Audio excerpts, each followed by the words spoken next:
Narito ang isang alamat tungkol sa tanyag na kamay ni Jesus sa Lokban, Quezon.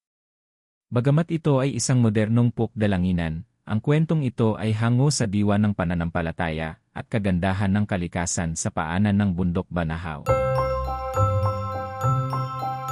Noong unang panahon, sa paanan ng mahiwagang bundok Banahaw, may isang matandang lalaking nagngangalang Mang Isko. Siya ay isang simpleng magsasaka na kilala sa kanyang busilak na puso at malalim na pananalig sa Diyos. Sa kabila ng kanyang kahirapan, laging bukas ang kanyang tahanan para sa mga nangangailangan. Isang taon, dumanas ng matinding tagtuyot ang bayan ng Lokban. Ang mga palayan ay natuyo at ang mga sikat na bukal ng tubig ay tila naglaho. Maraming taga-nayon ang nawawalan na ng pag-asa. Sa gitna ng init, umakyat si Mang Isko sa isang mataas na burol upang manalangin. Sinasabing sa kanyang pagluhod, naramdaman niya ang isang malamig na simoy ng hangin na tila humahaplos sa kanyang mukha, kahit natirik ang araw. Sa kanyang pagtulog sa ibabaw ng burol, nanaginip si Mang Isko. Nakita niya ang isang dambuhalang kamay na bumaba mula sa langit. Ang palad nito ay nakabukas, tila nag-aanyaya sa lahat na lumapit at magpahinga. Huwag kayong matakot, ang aking kamay ay laging nakalahad upang kayo ay alalayan, pagalingin at bigyan ng lakas. Nang magising si Mang Isko, laking gulat niya nang makitang sa mismong kinatatayuan niya ay may tumubong mga halamang luntian at isang maliit na bukal ng tubig na nagsimulang dumaloy pababa sa bayan. Agad niyang tinawag ang mga taga-Lokban. Habang sila ay umaakyat sa burol upang kumuha ng tubig, napansin ng mga tao na ang hugis ng burol ay tila isang malaking bisig na nakakapit sa lupa, at ang tuktok nito ay nagsisilbing kanlungan. Simula noon, tinawag ng mga matatanda ang lugar na iyon na ang kamay na nagbabantay. Lumipas ang mga siglo at ang kwento ni Mang Isko ay naging bahagi na ng kasaysayan ng Lokban. Upang bigyang pugay ang biyayang natanggap ng bayan at ang presensya ng Poong May Kapal, itinayo sa tuktok ng burol ang higanting estatwa ni Kristo na may box na mga kamay.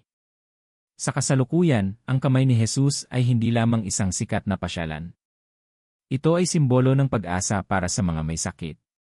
Ito ay paalala ng pagpapakumbaba habang inaakyat ang mahigit 300 na baitang ng hagdan.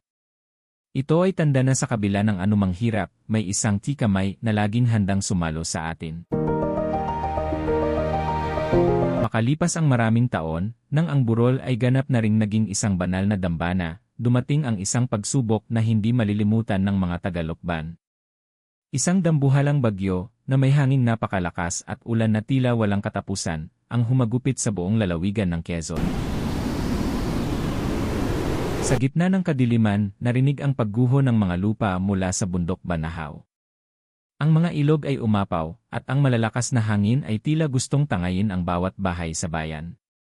Natakot ang mga tao, ang mga pamilya ay nagyakap-yakap habang ang baha ay mabilis na tumataas. Sa gitna ng takot, naalala nila ang matandang turo ni Mang Isko. Sa oras ng panganib, tumindala sa burol. Sa pangunguna ng mga deboto, ang mga taga-Lokban ay nagsimulang magdasal. Sa loob ng kanilang mga tahanan at sa mga evacuation center, isang bulong ang umalingaw sa gitna ng kulog. Panginoon, kami ay iyong lingapin. Hiling namin ang iyong nagliligtas na kamay.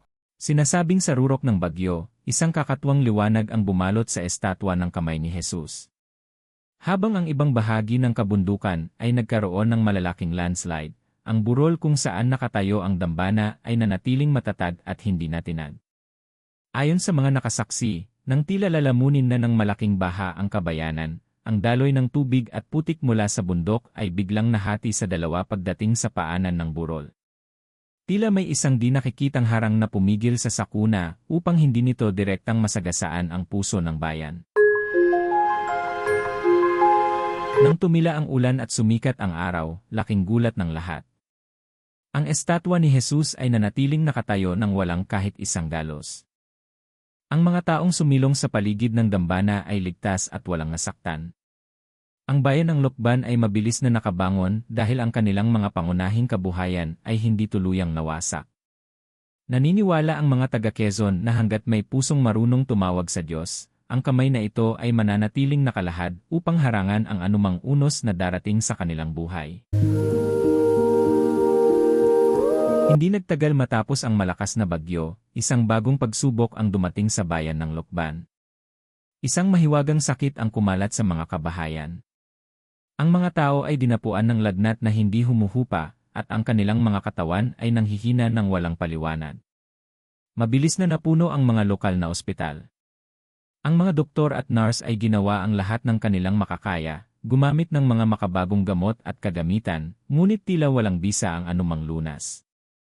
Ang bawat pamilya sa bayan ay may dinadalang pighati, at ang katahimikan ng takot ay bumalot sa mga kalsada.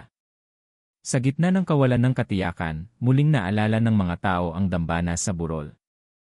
Kung ang kamay ni Jesus ay nagligtas sa kanila mula sa bangis ng bagyo, naniniwala silang kaya rin itong puksain ang sakit na nananalaytay sa kanilang mga ugat. Dahil sa sobrang panghihina, ang ilan ay gumapang, ang iba ay binuhat ng kanilang mga mahal sa buhay, at ang iba naman ay dahan-dahang umakyat sa bawat baitang ng hagdan patungo sa higanteng estatwa. Sa bawat hakbang, isang dasal ang binibigkas. Panginoon, hipuin mo kami ng iyong mapagpaling na kamay. Hilimin mo ang aming katawan at linisin ang aming bayan. Pagdating sa tuktok, ang mga may sakit ay sama-samang lumuhod sa ilalim ng nakabukas na mga palad ni Kristo. Sinasabing sa sandaling iyon, isang malakas na ulan ang biglang bumuhos, ngunit hindi ito ulan ng bagyo, kundi isang ulang kasing linis ng kristal. Habang ang mga may sakit ay nababasa ng tubig ulan sa paanan ng estatwa, naramdaman nila ang unti-unting pagbabalik ng kanilang lakas. Ang mga matatandang hindi na makalakad ay tumayo, at ang mga batang may matinding lagnat ay biglang naging masigla. Nang bumaba sila mula sa burol, ang balita ng milagro ay mabilis na kumalat. Ang mga pasyente sa ospital na hindi makaakyat ay bigla ring bumuti ang pakiramdam sa mismong oras ng pananalangin sa burol. Ang mga doktor ay napailing na lamang sa pagkamangha, sapagkat ang agham ay walang maibigay na paliwanag sa bilis ng paggaling ng buong bayan. Mula noon, ang kamay ni Jesus sa Lokban ay hindi lamang kinilala bilang isang dambana ng proteksyon, kundi bilang isang dambana ng pagpapagaling. Hanggang sa kasalukuyang panahon, libu-libong tao mula sa malalayong lalawigan ang naglalakbay patungo rito, hindi lamang upang mamasyal, kundi upang iwanan ang kanilang mga sakit at pasanin sa paanan ng poong may kapal. Ang alamat ay nagtatapos sa isang simpleng katotohanan, ang estatwa ay gawa lamang sa semento at bato, ngunit ang pananampalatayang nananahan sa loob nito ang nagbibigay ng buhay at milagro. Hanggat ang mga tao ay marunong tumingin sa itaas at magbukas ng kanilang sariling mga kamay upang tumulong sa kapwa, ang kamay ni Jesus ay mananatiling nakatayo. Isang walang hanggang paalala na hindi kailanman pababayaan ng langit ang bayang marunong magmahal at manalig. At doon nagtapos ang alamat sa isang bayang laging ligtas, laging pinagpapala at laging may pag-asa.